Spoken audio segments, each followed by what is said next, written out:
Hi guys, welcome back. It's Kaushik here. Today we are going to see the implementation of doubly linked list. So let's have a look on the overview. What is doubly linked list? It is actually a variation of a linked list in which the navigation is possible in both ways, either forward and backward easily is compared to singly linked list. As you can remember in my previous video, I have demonstrated how singly linked list work, where each element have the reference of the next element, and similarly in doubly linked list also each element will hold the reference of the next element as well as the reference of the previous element. So following are the important terms to understand the concept of doubly linked list. These are the various functions or methods which a doubly linked list normally have. These are insertion, it means adding of data, and forward iteration of the elements, and backward iteration of the elements, and searching a particular element with an index and deleting the element with an index. Now let's see how a doubly linked list look like in a pictorial way. So as you can see here, this is the head of the data structure. The means the first element over here. The first element won't have any reference for the previous. For the previous, it don't have any element, so it is null because it is the first element. And here we are holding the data, and here we are holding the reference of the next element. And you can see in the next element over here we are having a section called previous, which actually holds the reference of the previous element, which is over here, this one, and the next element. So it keeps on continue, means the structure as it is shown here, it will continue if further more elements are present in this. So but currently in this diagram I had seen, I had shown only two elements. So the last element won't have any reference in place of the next because it is the last element and there are no further elements, so it is null actually. Now let us have a look how a doubly linked list look like in a programmatic manner. So we are going to implement doubly linked list in Java code.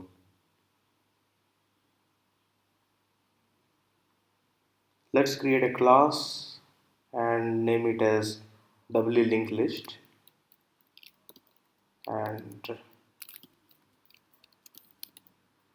yeah, here it goes. So our class is ready now. So our first job is to create a node element. So the node element is actually the element which is actually keeping the reference of the previous element and the next element as well as the element's value. So this is the node class which we are creating, and we are having variables like t means the generic element. It could be any kind of object, it's generic. And we are creating a private variable for next,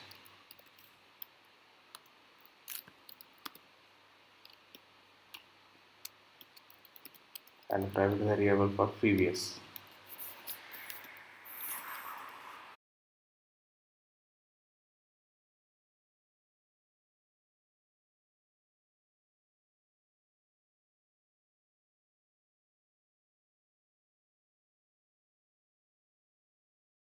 Now let's generate the getter and setter methods for these private variables.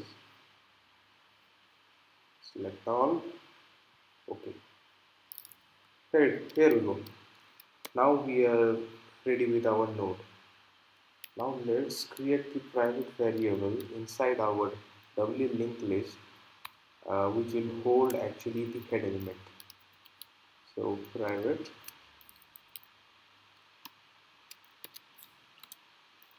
node head We have created the tail element which will be holding the last element of the data structure. Now let's create the size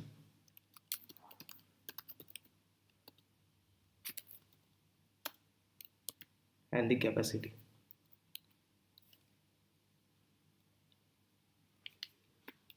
And we will be giving the default capacity also. Let's give it 100. And first of all, we have to write a method to expand our list whenever it is reaching to the capacity, nearby the capacity. So, okay, it's a void method. Now, first we will be putting the condition. First to check, we will be putting a formula over here: capacity minus size. If it is less than 5, let's give 5. If it is less than 5, then we are going to expand our list.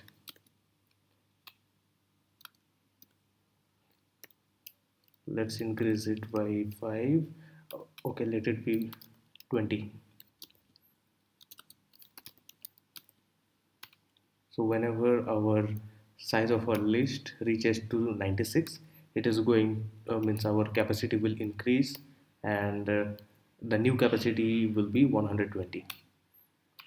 So this is our add method, and we will be passing the element of generic type.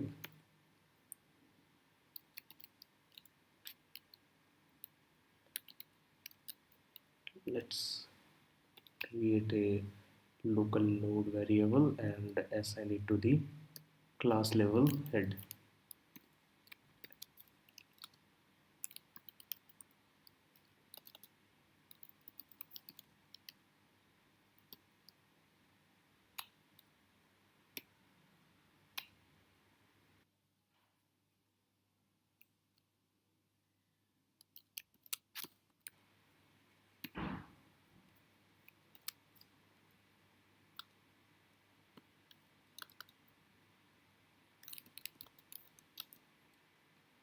And in this node we will be setting the newly added element.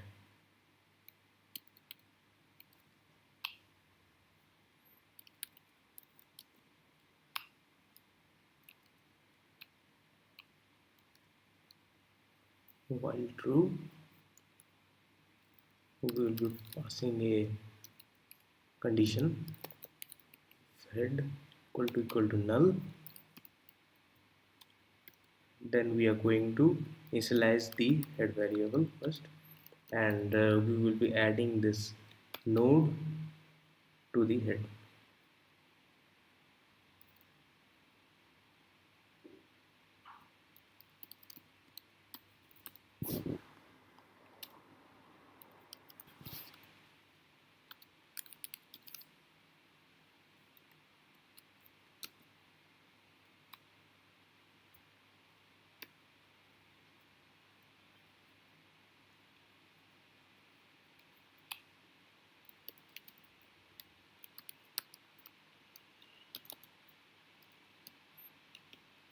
And as the we are doing a check for the first element, so the head and the tail both will contain the same element.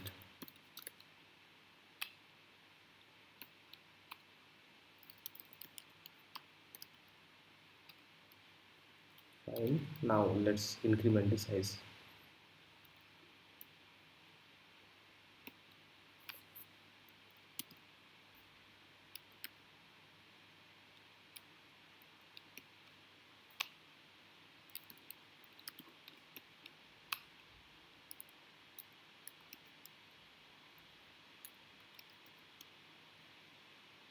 Now let's have the condition in case our list is not empty and already we are having some element inside it. So let's check. In our condition we will check the next element is empty, sorry, null or not. If it is null,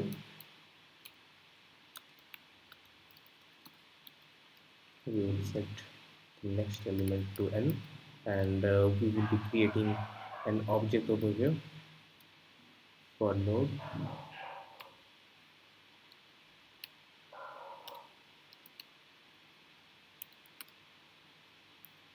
Sorry, the object is already created, and simply we have to set the previous variable to head for the same node object which we have created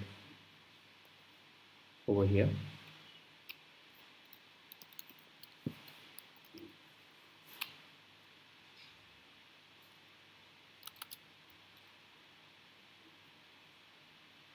And we'll assign the head to the 10, and we'll increase the size.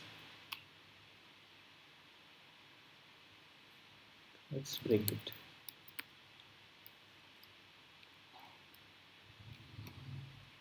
Now we will provide one more condition. Suppose we are uh, in a element means in an array where we are having more than two elements. In that case, we have to iterate the element, and we did here like we have assigned head to the next element. Now let's check our add method is working properly or not uh, in the main method. Let's call it. Let's call the add method in the main method. So we have to create an object for this doubly linked list.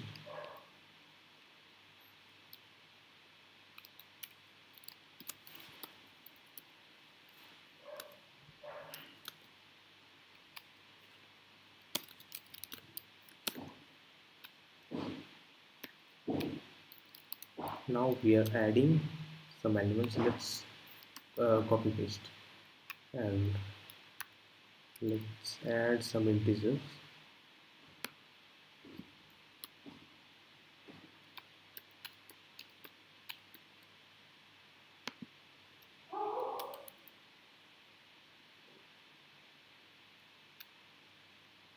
Yep. Now it should not throw any error. It's not throwing any error, means it's working properly. Now let's see, is it actually adding these elements inside our data structure or not. Let's create a method to traverse through this data structure.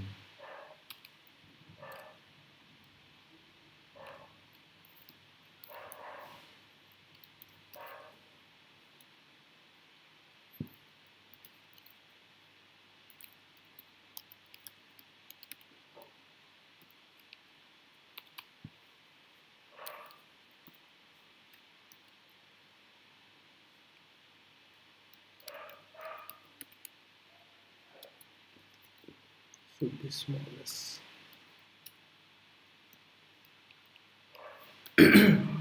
Excuse me.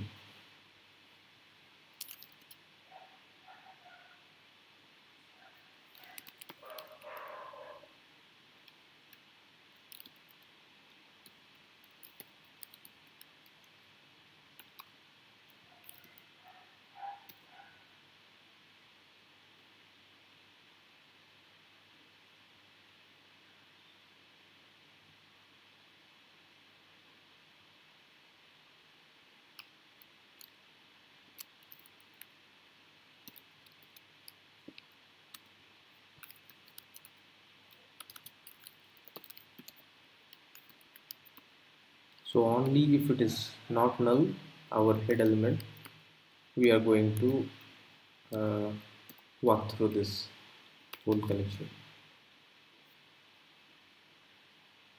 Let's print the data,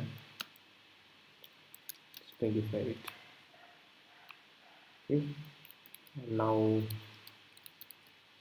we have to assign this head element with the next element. And that's it. And something happened. I think the formatting issue. Okay, let's format it.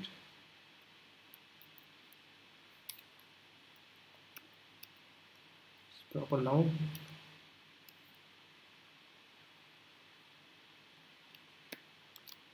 So Now we have to break this loop in the else condition.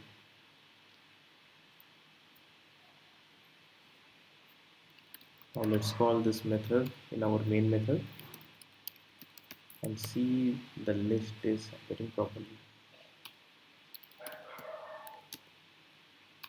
Okay, as you can see, all the elements it is in the same sequence and it's displayed in the console. Now we are going to create one more method which will traverse the whole collection in a reverse order.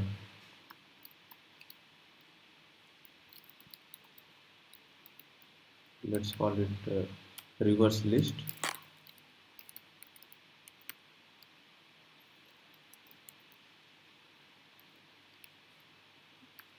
Ideally, the logic written means ideally the logic written for traverse the list in the reverse order is equal to the logic which was written for normal traversing.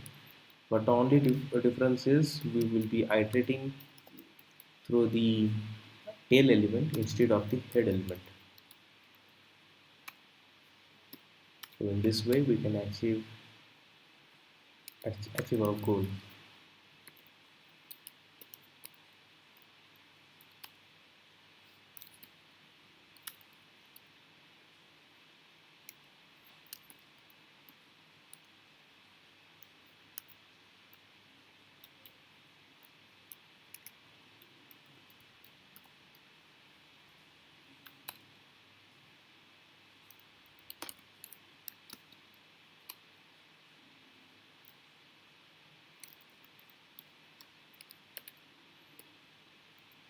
And here we will be assigning the tail element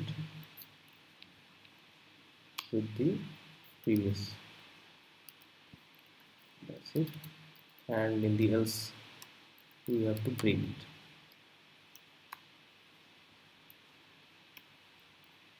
Now let's try it out.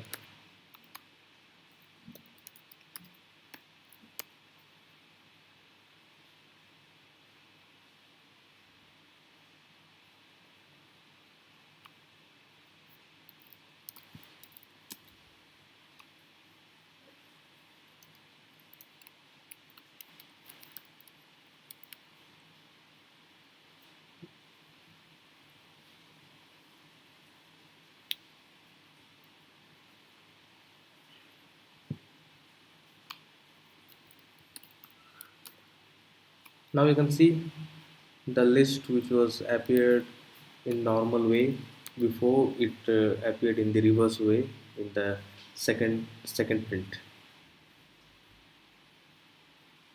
Okay, we did a mistake. We have created this expand list, but we haven't used it. So actually, we have to use this method whenever we are adding any element, so that prior to the adding, we will always have a check that our capacity of our list is always available.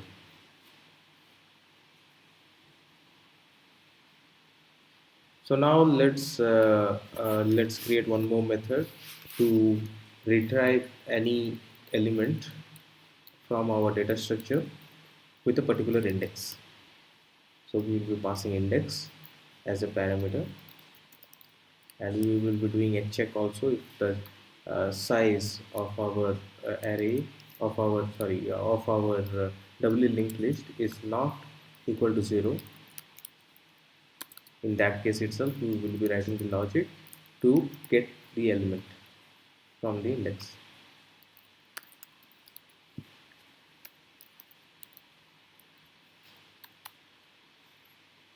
Let's give one more check. Count equal to size. If our count is equal to size, we have to return the value. In our case, we won't be returning anything. We will be printing it in console. Let's initialize count to 0, and we will print the value of the element. So it's get data. Now we will stringify it. Dot to string. That's it. and we will be breaking the loop in this case. Okay,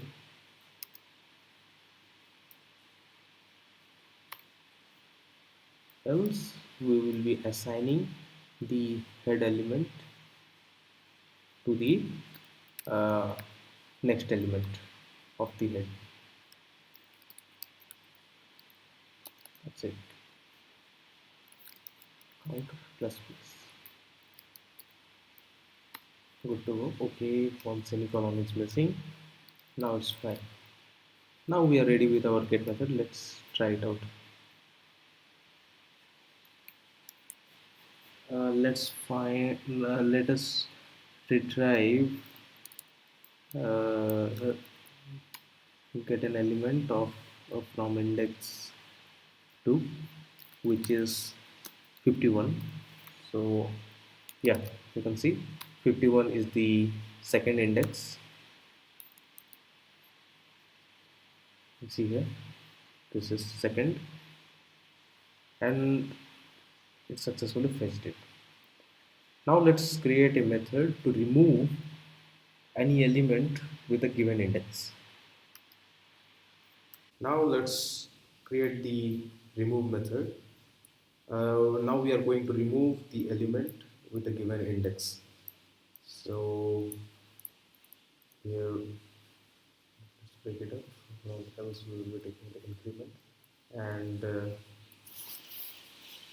from the tail also we have to reassign the value, and this is it. We already reassigned the value in the tail element. Now let's decrement the size of the data structure by 1. Size minus minus. Now we are done with the remove method. uh, let's have a try and see if our remove method is working properly or not.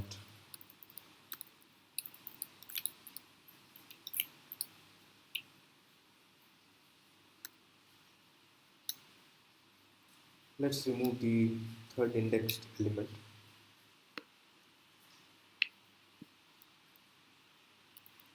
and after removing, let's traverse it so that we can get the picture like it's actually removed from the list or not. As you can see, from this 18 was the third element, means the third indexed element, and it was removed from the array. Now let's see our reverse functionality is working or not after the removal. Let's run it, and yes, from the reverse list also our third indexed element, that is 18, was removed. Now guys, this is all about the doubly linked list, and you can see all the basic methods and the functionalities are covered, like add, traverse, reverse, get, remove, all are covered in this tutorial video. And thanks for watching this video, and stay tuned, and I will be uploading my next video on circular list. So uh, thank you for watching.